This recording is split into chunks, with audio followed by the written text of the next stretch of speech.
안녕하세요. 부모교육 전문가 아동문학가 임용주입니다. 손가락 빠는 버릇이 고쳐지지 않는 아이 때문에 고민 많으시죠? 사실 그냥 두어도 큰 문제는 없다고 들었지만 그래도 그 모습 보고 있노라면 부모님으로서는 저절로 고쳐질 때까지 지켜보기 어렵습니다. 혼내는 일은 더 안 좋은 걸 알면서도 자꾸 지적만 하게 됩니다. 손가락 빠는 내 아이, 손가락 빠는 버릇, 이거 고치는 데 도움될 만한 그림책 있어요. 오늘의 주제 시작합니다. 손가락 빨기는 많은 아이들에게 나타나는 유아기 습관 중에 하나인데요. 저희 부모교육연구소 상담실이나 전화 상담으로 자주 등장하는 고민이기도 해요. 엄마 딴에는 할 수 있는 방법 다 했다고 합니다. 수학과에 가보고요, 치과 가보고요, 손가락에다 막 붕대도 감아주고요, 혼도 내봤다고 해요. 다른 장난감 가지고 놀게 하고, 근데 잘 고쳐지지 않습니다. 아이는 손가락을 빨면서 편안함을 느끼기 때문이에요. 병원에 가보셔도 알겠지만 이 습관이 엄마가 생각하는 것만큼 아주 큰 문제가 아니에요. 손가락에 기형이 오는 일도 거의 없고요. 혹시 이렇게 앞니가 뻗칠까 봐 걱정하시지만 그럴 확률도 거의 없다고 이미 들으셨을 겁니다. 근데도 손가락 빠는 아이 보면요, 이렇게 막 부모님 마음에서 불편함이 몰려와요. 육아를 하면서 시간이 해결해 준다라는 거 꽤 있거든요. 손가락 빨기도요, 시간 두고 기다려주는 게 중요합니다. 하지만 스트레스 주지 않는 범위에서 조금 덜 빨 수 있도록 도와주는 것도 부모님의 역할이에요.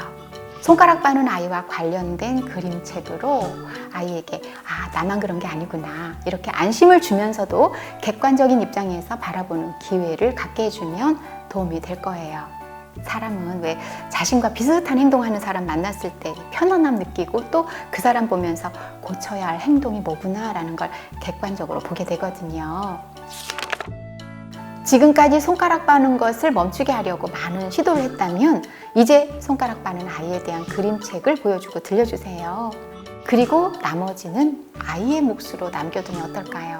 자꾸 혼나면 오히려 죄책감을 가지면서 그 습관을 고착화시킬 수도 있거든요. 아이를 이해하고 좀 더 나은 방향으로 나아가도록 부드럽게 안내해주면 점점 나아질 겁니다. 그 방법이 그림책으로 부모님의 메시지를 전하는 거죠. 그러는 동안 아이는 시간을 친구 삼아 스스로 습관을 고쳐나갈 겁니다. 손가락 빨기보다 더 재밌고요, 중요한 일들을 알아가거든요. 손가락 빠는 버릇이 있는 아이가 손가락에 문어가 나타나자 자신의 의지로 습관을 고치는 이야기를 담은 그림책, 손가락 문어입니다. 아이 스스로 손가락 빠는 습관을 고치는 과정에서 자존감이 높아지는 아이의 모습을 잘 보여주는 그림책이에요. 손가락 문어에서는요, 문어가 나와요. 궁금하시죠? 엄지손가락을 자꾸 빠니까요, 굳은 살 모양이 마치 이렇게 동그랗게 생겨서 문어같이 생긴 거예요. 그래서 손가락 문어라고 표현한 건데요. 이 작품에서 엄마가 하는 처방이 우리가 아이에게 하는 처방과 굉장히 유사해서 웃음이 났습니다. 살펴볼까요? 곧 1학년이 되는 주인공 여자아이는요, 손가락을 빱니다. 빨면 안 돼.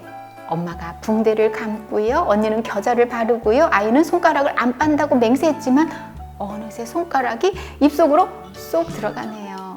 이 그림책은 어릴 적 자신의 엄지손가락을 많이 빨아서 큼직한 손가락 문어가 있었던 작가의 경험담을 담았다고 합니다. 그림책에서는요, 손가락 문어가 이렇게 생겼어요. 아이와 함께 그림책을 보면서 찾아내 보시고요, 그런 모양이 생긴 이유도 이야기 나눠보세요. 이 동화책으로 발문을 여러 가지 할 수 있습니다. 마지막에 손가락 문어가 뭐라고 부탁했어? 그럴 때 주인공은 어떻게 했니? 손가락 문어는 어떻게 없어졌을까? 왜 없어졌을까?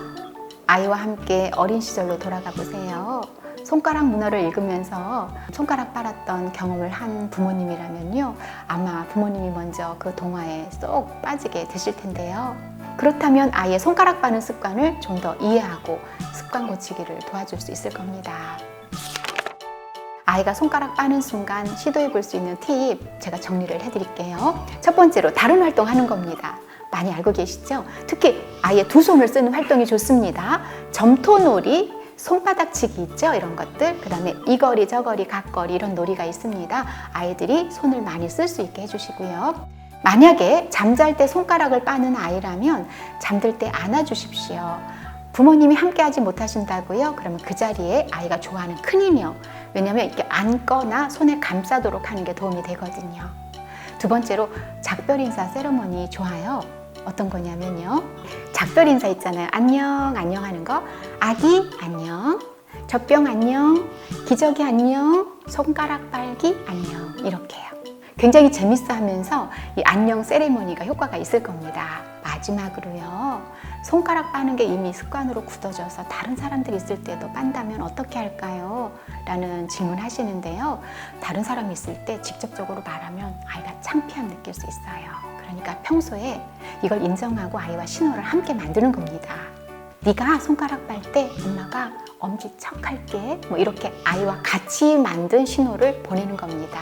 그렇게 해서 빠는 횟수 줄여주십시오.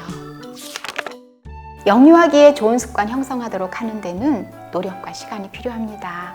좀 더 좋은 방법으로 습관을 형성하고 또 습관 고칠 수 있도록 도와주고 싶은 부모님께 오늘 함께한 그림책이 도움 되셨기를 바라고요. 다른 그림책으로도 응용해 보시면 좋겠습니다. 함께 해주셔서 감사합니다. 임영주였습니다.